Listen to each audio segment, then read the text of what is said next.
jërë ngeen jëf mbokk yi jaa ngeen jëf nag ñu leen di ziarewaat nag beneen yoon waaye itam nag di baalu ak ñëpp di wax ne ñëwaat nañu nag ci seen plateau bi nga xamante ne ni moom moo di plateau bi ñuy waxtaanee lépp lu jëm ci wàllum situation dëkk bi maanaam sax mën nañ ko wax sax li jëm ci wàllum politique tey nag ñu am benn gan goo xamante ne dootuñ ko présenté ci Sénégal wala sax ci Fatick ndax nag ndaanaan la ci lu jëm ci wàllum politique ak lu jëm ci wàllum gox bi nga xamante ne ni fa la nekk yàgg nag yëngu ci lu jëm ci wàllum social muy nag monsieur Diène Diouf buñ ko waxee nag xel yëpp dafay dem ci monsieur le maire Makhtar Ba bokk nag ci ñenn ci chargé de mission yi nga xamante ne ni ñoom ñi ngi ci biir diwaan bi monsieur Diène Diouf ñu bàyyi nga nuyoog suñu bokk internet yi.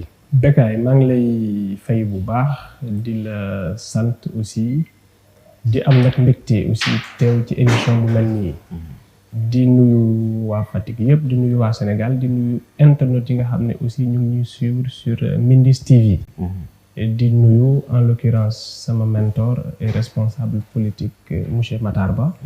di kontaan di leen féliciter aussi ci liggéey bu am solo bi nga xam ne yéen a ngi koy def fii ci Fatick. voilà jërëjëf mbokk yi da ngeen ko nag noonu la nuyoog suñu mbokk internet yi muy monsieur Diène Diouf wax naa ko léegi buñ ko waxee xel yi dafay dem ci social mais ci biir émission bi dinañ ci gën a waxtaanee liggéeyam ak tamit njeexital bi nga xamante ne ni am na ko mais laatay loolu monsieur Diène Diouf ñu lay laaj ci situation politique bi Sénégal. naka nga ko jàngatee. voilà Bécaye ñun ñëpp le constat est unanime donc Sénégal dafa nekk un pays qui était en voie de développement donc nekkoon ci dëkk yi nga xam ne en tout cas ñu ngi doon franchir ay paliers donc di tax nit ñi sax am yaakaar ne d'ici peu dans un avenir proche. am na ay jafe-jafe yu bëri yoo xam ne nit ñi ñu ngi koy jànkonteel yàlla mën na def jafe-jafe yooyu ñu saafarawu. Le président Macky Sall nag joué woon ci un rôle déterminant dans tous les domaines soo jëlee ci côté santé def na fi ay hôpitaux yu bare yenn yi sax mu jëli leen ci yenn niveau yi yóbbuwaat ci yeneen niveau. relever aussi plateau technique yu bëri andi aussi ay bourses de sécurité familiale andi aussi SEMU. mu permettre vraiment à pas mal de Sénégalais ñi faju di bénéficier wu les mêmes avantages yi nga xam ne moom la fonctionnaire yi doon am bu njëkk parce que ñu ñëpp xamoon nañ ne quand tu n'étais pas fonctionnaire wala nga nekk ci structure bu la mën a jël en charge mënuloo woon am carnet bu la mën a permettre soo demee hôpital nga mën a def analyse wala nga mën a def rajo wala nga mën a jënd garab donc niñ ko defee woon ci santé la ko Macky Sall defee ko ci ay côté infrastructure def ko ci côté social et pas mal donc de domaine donc su nguur gu bees ñëwee aussi dañu jàpp ne ça doit être une continuité. état nag suñ koy wax nit ñi la. ñu fal ay nit teg leen fii pour ñu mën a am des conditions de vie meilleures mais depuis bi fi nguur gu bees ki ñëwee ba tey du ma ne pour ne pas être nihiliste. du ma ne amuñ lu ñu jéego yu teg. mais xam naa ne daal en tout cas espoir bi Sénégalais yi amoon ci ñoom. de façon générale espoir boobu mu ngi commencé wàññeeku. parce que nag concrètement en tout cas gisaguma lu ñu teg loo xam ne c'est rassurant. benn exemple bi may jël rek comme dañu jóge ci tabaski soo jëlee dans le domaine de la sécurité alimentaire. nit suy dund dafa bëgg di gën a élémentaire mooy su feebaree faju mais mu mën di añ di reer di ndékki comme ni ñu ko xamee Sénégal. mais dëkk bi tey dafa métti ba nga xam ne gën a métti sax laay wax. à telle enseigne que les gens ont du mal à joindre les deux bouts donc il y a beaucoup de chômage ñu bëri dàq nañ leen mu am ay impact direct sur les familles. parce que ku ñu fi dàq rek nga yoroon sa liggéey wala nga nekkoon par exemple un mécanicien ñu jëlee la sa bërëbu liggéeyukaay. dafay am impact am effet direct ci famille bi. maintenant quand on dit la famille c'est une famille de façon élargie. yemul ci waa ji kese yemul ci ñu jur kese mais dafa dem ba rax ci voisinage bokk sax ci famille bi nga xam ne daf ko bàyyi au niveau du village. c'est pour vous dire que en tout cas jusque-là. li fi nekk c'est pas rassurant. d'accord xanaa foofu rek ñu dugal benn question rek mu di est-ce que loolu li ko jur bokkut ak ñoom situation bu ñu fekkee dëkk parce que dégg nañu fekkuñ fi koppar. fekkuñ fi yu bare est-ce que new loolu moo jur lii tey. waaw noonu la yàgg a demee. xam nga sooy laaj nguur. da ngay pare pour hériter les difficultés qu'il y a. da ngay jël nguur da nga am un projet. nga am projet bi lu koy sous-tendre kon sooy hérité Sénégal te fekkuloo fi xaalis Macky Sall bi ñëw fekku fi xaalis te doxal na donc suñ ñëwee te fekkuñ fi xaalis aussi mënul nekk une excuse valable pour ñu bëgg ko wékk na dëkk bi amul xaalis non may nañ leen 1 an durant même su fekkoon ne xaalis amu fi aussi mais nit ñaa ngi fay salaire ya su fekkee ne xaalis amu fi aussi assemblée mu ngi dox su fekkee ne xaalis amu fi aussi les structures marchent moi je crois que le débat c'est pas à ce niveau c'est pas que fekk nañ fi wala fekkuñ fi parce que suñ ko fekkoon fekkuñ fi it am nañu fi falu te fekkuñ fi xaalis te ñu ngi doxal su fekkee ñëw nañ fi aussi fekkuñ fi dara it ils doivent tout faire pour que li nga xam ne fekkuñ ko fi ñu jéem a ut ay palliatifs yu mën a tax li taxoon nit ñi teg leen fi ñu mën a doxal sooy jël nguur na comme je dis souvent am na lu baax lu ñu fi fekk parce que bii ñoo fekk nañ fi terre bi mu ngi dox bii ñooy fekk nañ fi ay hôpitaux ñu ngi dox am na lu ñu fi fekk y a l'existant qui est là qui est une réalité terre mu ngi fii BRT mu ngi fii les aéroports donc sont là ak leneen kon sooy jël da ngay nangu jël li neex li mais aussi il faut accepter li nga xam ne da nga koy fekk muy lu naqari mu nekk défaillance mu nekk ay défaut wala mu nekk ay insuffisance nga jéem ko transformer en énergie positive pour que ceci puisse avoir un impact direct sur la vie des populations. Moi je crois que loolu moom ça ne peut pas être une excuse valable pour le nouveau régime que les gens disent que voilà li fi am yëpp yàgg na fi am audit c'est normal ku joxe nguur fal ay nit suñ ñëwee il faut ñu xool nag situation bi nga xam moom lañu fekk parce que c'est sur la base de cela que dinañ ci leen kii toog di mën a continuer fekkoon nañ fi budget waxoon ne budget boobu xëy na dañ ko fi fekkoon jeex budget boobu jeex na voté waat nañ un nouveau budget depuis le mois de décembre je crois donc ñu ngi ci à defaat nañ quelques mois nous pouvons attendre pour voir beaucoup plus clair mais en tout cas jusque là c'est pour vous dire que en tout cas nous li fi xew ba fii en tout cas bon jàpp nañ ne en tout cas les gens qui sont là d'accord et qui gèrent le pouvoir doivent redoubler d'efforts. ok kon ci loolu maanaam sa xalaat dafa jàpp ne audit bi c'est normal ou bien c'est anormal. c'est très normal. Okay. C'est très normal gestion publique ku yor ay deniers publics. sooy dem dañ ko war a saytu. loolu c'est naturel ça entre du moins dans la marche normale des choses mais fonctionnaire sax suñu la affecté nag kii toog war na mën a xam at yi nga fi def bi ngay dem lan nga fi bàyyi. ministre bu ñu fi mos a affecté wala directeur bu ñu fi mos a affecté. mais sooy dem di ko def passation de service li fi yàgg nekk yi fi nekk yépp muy OFNAC IG et cetera yàgg nañ fi nekk kon loolu moom je crois que xëy na fi Sénégal toll sax moo tax nit ñi di ci wax ba mu sori mais dafa nekk lu war a am kuñ jox alalu réew mi dénk la ko ay at sooy dem dañu war a xam loo fi bàyyi ak loo yóbbaale ku ci def nag naka si dul noonu ñu teg la yoon c'est ça. macha allah ci bés yi ñu génn ñu woote woon nag benn ndaje muy nag dialogue bi. ñu gis ne kilifa yu bari teewoon nañ ci ay kilifa waaye politique. ñu ràññee woon ci suñu maire monsieur le maire Makhtar Ba amoon ci sax ay yenn kàddu ci ay Fatick ñu ne warutoon dem ci loolu jàngat gi ak tontu gi foofu la la. en tout cas man lecture bi ma am ci dialogue bi. mooy dëkk waxtaan moom moo koy doxal. te Sénégal benn bopp la kenn mënu ko xaar ñaar nous sommes une république nous sommes une nation am ay diversité te su Sénégal yegsee fii mu yegsi tey stabilité moo tax ñu yegsi fii mooy dañu am ay maillons yu am solo am nañ état am ay des familles religieuses ku ci ne di am rôle bu muy jouer pour que jàmm am ci dëkk jàmm nag su amul ci dëkk kenn du fi investir jàmm su amul ci dëkk kenn du fi ñëw et la preuve en est que Libye ba mu nekkee ci guerre ba tey Kadhafi bi mu demee mais gis nañ conséquences directes yi mu am. Le Mali est là ci suñu côté dëkk yi fi am guerre yépp dañuy gis ne képp ku fa doon dugal seen alal muy les grands investisseurs ils ont plié bagage kon jàpp naa ne suñu bëggee jàmm dellusi il faut que dialogue am. il faut que waxtaan am ñu éviter de se regarder en chien de faïence parce que fu opposition am il faut parti au pouvoir am fu parti au pouvoir am aussi il faut que opposition am. te ñi ko ŋànk nag ay nit lañ ay sénégalais lañ. ñoo xam ne dañuy war di bàyyi xel ne dafa am ay nit ñu nekk seen ginnaaw am yaakaar ci ñoom. dialogue bi man je suis pour est-ce que maintenant c'était opportun ou non loolu ku ci ne xëy na mën na ci joxe avis mën na ci joxe point de vue pour le cas de Matar Ba qui est parti Matar est parti à titre personnel. moom li tax mu dem xam na ko mais man d'accord naa ci li war a mën a tax mu dem ku ñu woote da nga war a wuyu ci.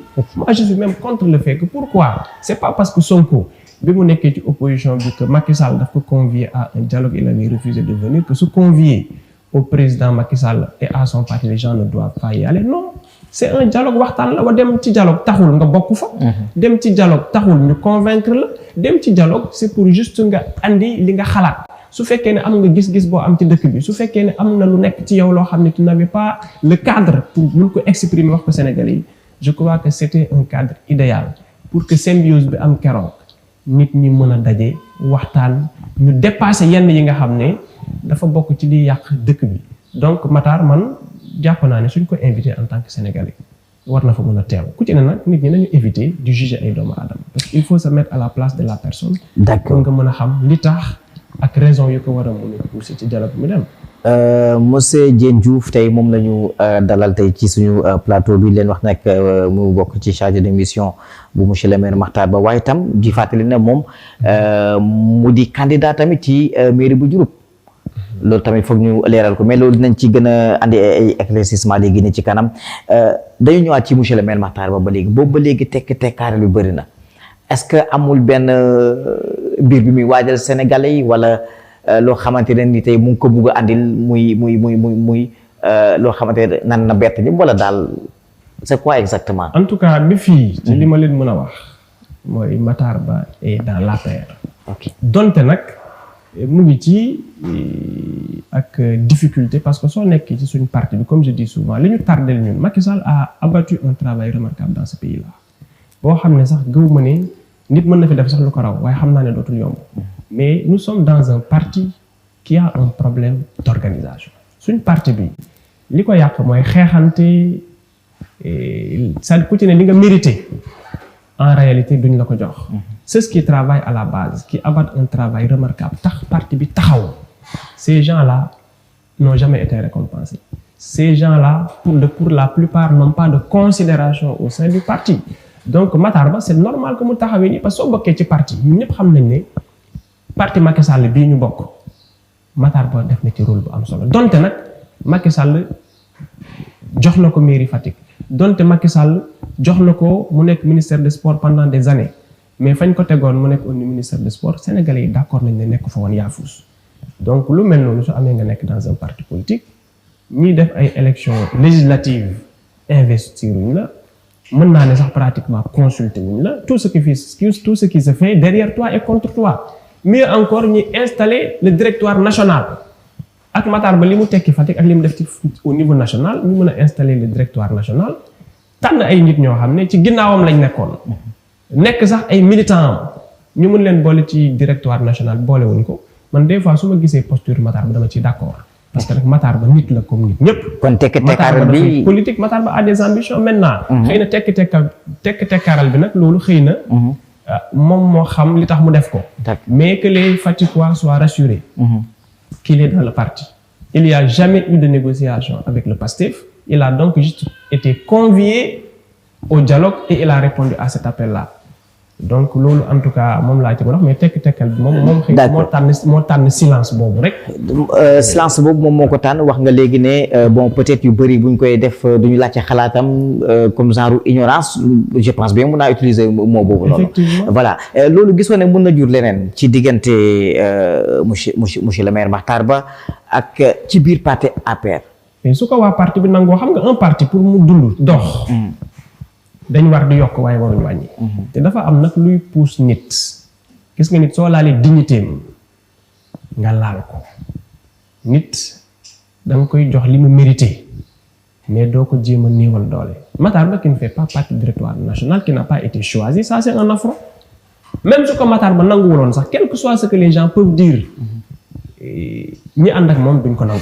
sax nit da nga koy jox li mu moom nit da nga koy valoriser nit nag. Une œuvre humaine elle n'est jamais parfaite. ci liñ ko dénkoon am na lu baax am na lu bon. un bilan est toujours mitigé ça on n'en disconvient pas. mais que ñu d'accord ne ñun ñi ko jege te yàgg ànd ak moom Makhtar Ba a toujours œuvré pour Fatick et pour le président Macky Sall. échéance bu mos a am Fatick il a été au devant de la scène.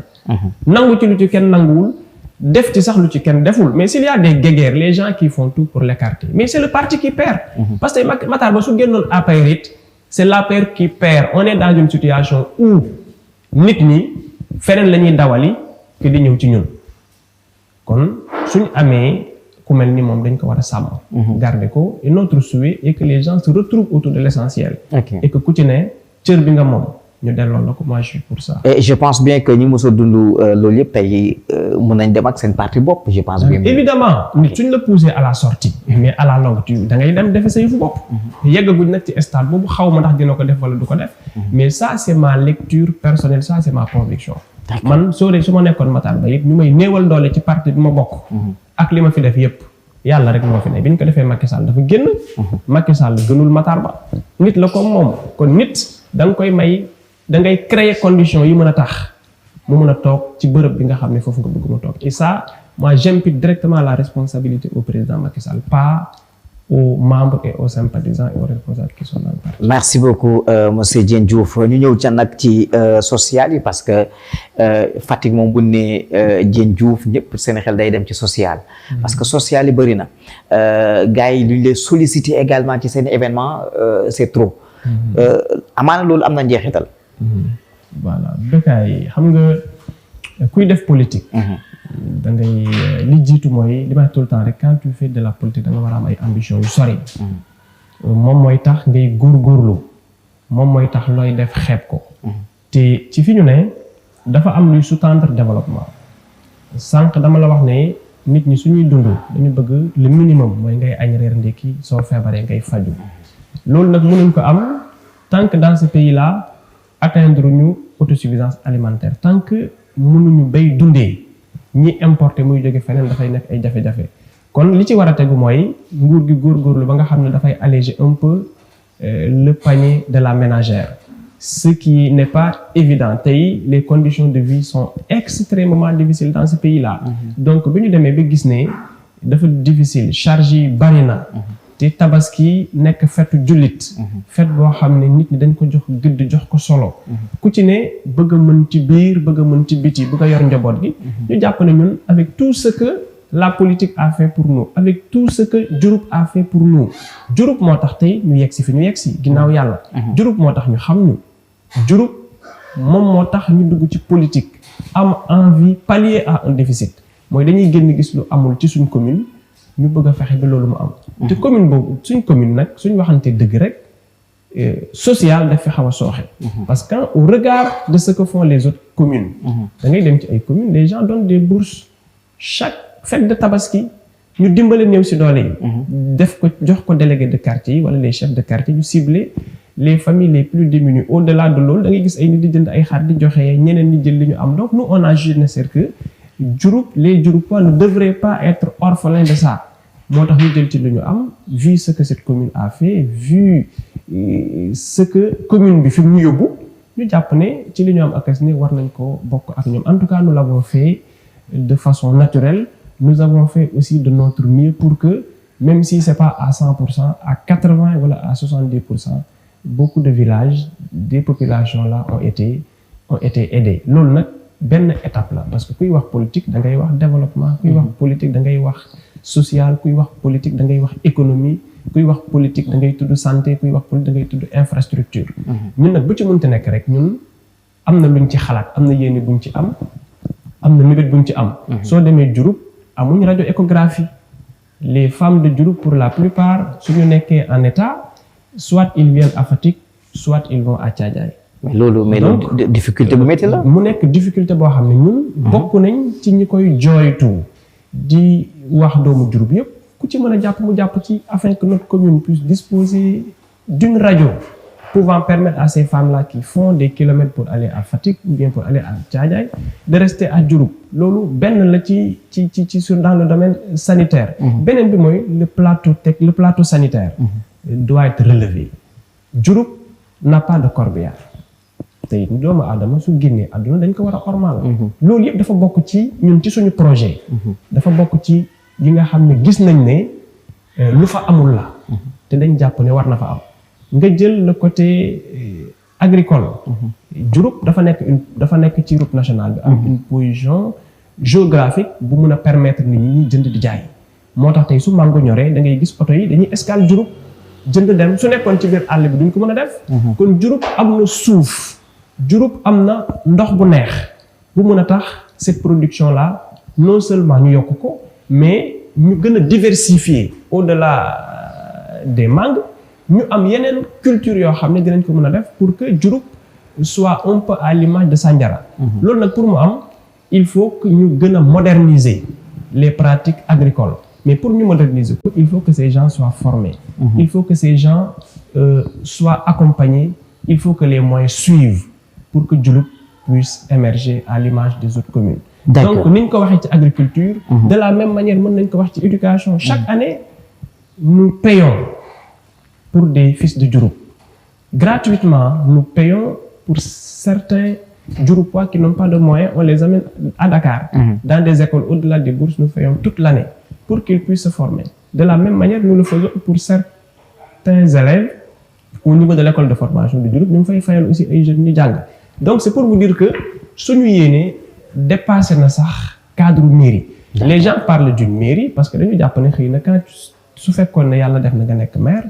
dina gën a yomb su fekkoon nga nekk maire di nga mën a traduire en acte cette vision que vous avez pour cette commune. Mais lu jot yomb nous on marche doucement et sûrement. Lu ñu am aussi on n'attend pas d'être maire pour faire, que l'on soit maire, que l'on soit pas maire, tant qu'il y a possibilité et que les moyens suivent, on sera là pour cette commune. léegi nii yaa ngi doon brosse li nga xamante moom moo di yenn difficultés yi nga xamante moom la population bi di dund te dañ koy dégg parce que jigéen ñi surtout ci côté santé bu ñuy am doom wala sax ndox mi ak yooyu noonu bëri na li ñu koy déplorer au moment bi nga xamante ne population bi ñu ngi dund tous ces difficultés où est le maire? Bon je sais pas xam nga bon ku ci ne ku toog rek waaw am nga yow yaa yor sa programme. moom li mu ci war a def xëy na jàpp naa ne mu ngi koy def lu mu ci deful it xëy na moom moo xam li tax defu ko peut-être mën na am problème de mots ça c'est des raisons personnelles. Mais ñun dañu jàpp ne en tout cas am nañ yéene bu baax bokk nañ ci ñi nga xam ne tey mën nañ doxal commune bi que muy man que muy keneen parce que nag am nañ ci dox nañ on a fait le tour de cette commune. Nous savons à peu près toutes les difficultés que les Diouroupois font face. Nous savons aussi ce qu'il faut en réalité. On ne peut pas tout faire, mais au moins dafa am loo xam ne soo ko tegee rek nit ñi xam ne voilà tu es en train de poser des jalons qui peuvent aider à cette population donc de surmonter les difficultés. Et comme ni ma la ko waxee sànq rek donc santé ak éducation dañu nekk deux domaines yoo xam ne su doxul rek dëkk ba mënul dox. Et jusqu'à présent il se pourrait que la mairie est en train de faire certaines choses mais jàpp naa ne des na. jàpp naa ne des na mais nous ce qui nous intéresse est que par rapport à cette demande sociale ñun lépp luñ ci mën a def incha allahu rabbi on répondra à cet appel et en tout cas dans un avenir proche nous pensons quand même mettre à la disposition du poste de santé de Diouroup cette radio qui permettra à ces femmes de Diouroup de pouvoir rester à Diouroup et voilà de faire leur en tout cas de suivre quand même leur période de façon constante et permanente sans pour autant donc sortir du périmètre communal loolu nag yéene bu ñu am la te gëm naa ne yàlla dinañu dimbale quel que soit ce que ça va nous coûter en tout cas on trouvera les moyens pour que Diouroup puisse disposer donc d'une radio échographique. D'accord kon ci côté santé am na fi nga bëgg a yóbbu Diouroup. Voilà. Côté éducation également am na fi nga bëgg a yóbbu Diouroup. C'est ça. Développement également je pense bien. Bon loolu ci développement la bokk. xam nga tey su Diouroup amee rajo rek c'est un plus. parce que amu ko woon. su Diouroup amee corbillard c'est un plus. amu ko woon. ma ne la mbay mi dafa bokk ci liy suqali Diouroup. man gëm naa ne c'est le moteur c'est le levier bu mun a développer commune Diouroup. Il suffit juste de former les maraîchers de les encadrer am nañ ay jardins.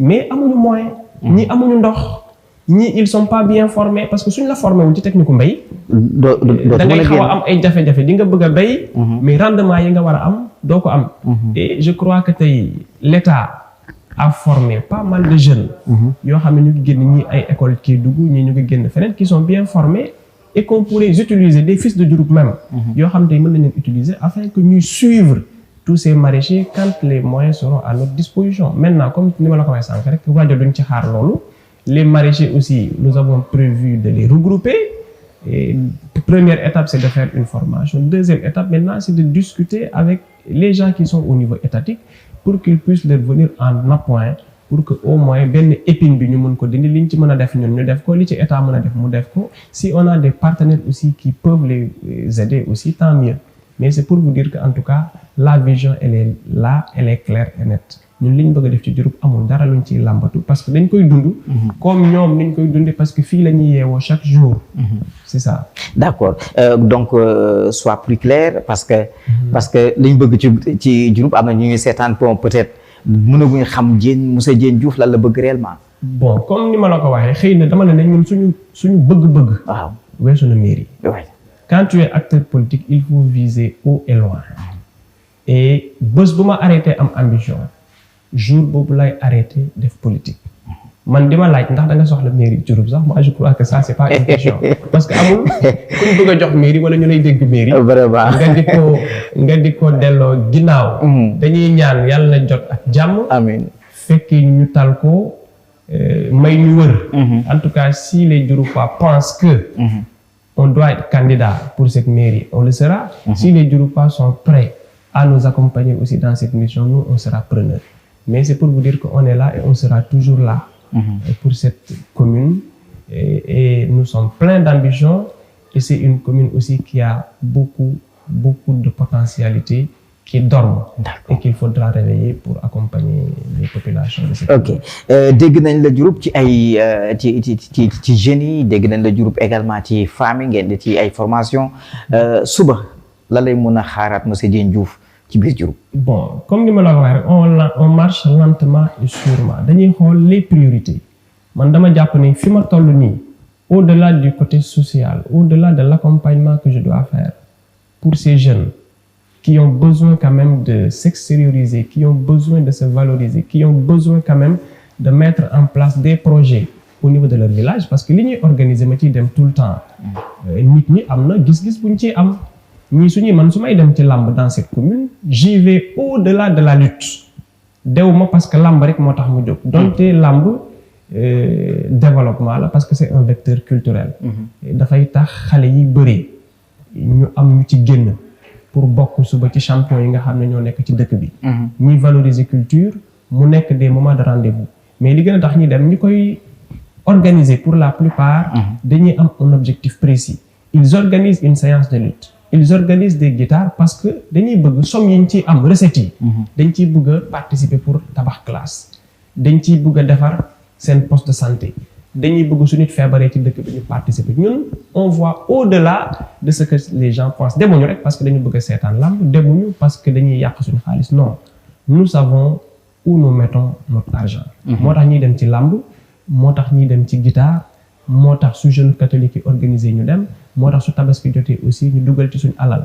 mais li nga xam ne moom moo ëpp solo te di xaar tey waa Diouroup moi je crois que il faut ñu gën a góorgóorlu pour que les jeunes de Diouroup soient formés. D'accord sa secret lan la parce que dafa mel ni yow ces sollicitations moo ëpp sollicitation monsieur le maire. donc je sais pas ñun bon sant yàlla rek parce que comme je dis souvent nit ñi su fekkee ne dafa am fuñ la teg am yaakaar ci yow da ngay fexe ba seen yaakaar bu mu tas te nee naa la lu ma am tey waa Diouroup a tax ñu xam ko c'est Diouroup qui m'a permis d'être connu en face de nous Diouroup daf ma defal lu bare kon man dama jàpp ne sax bor laa nekk di fay su may fayal ay nit c'est parce que jàpp naa ne Diouroup moo tax ma am lu ma leen mën a fayal su may dem ci ay làmb dama nekk ci position boo xam ne waa Diouroup ñoom ñoo tax ma nekk ci bi mën a fayal xale yu mel noonu su may xalaat tey jënd rajo échographie pour le poste de santé Diouroup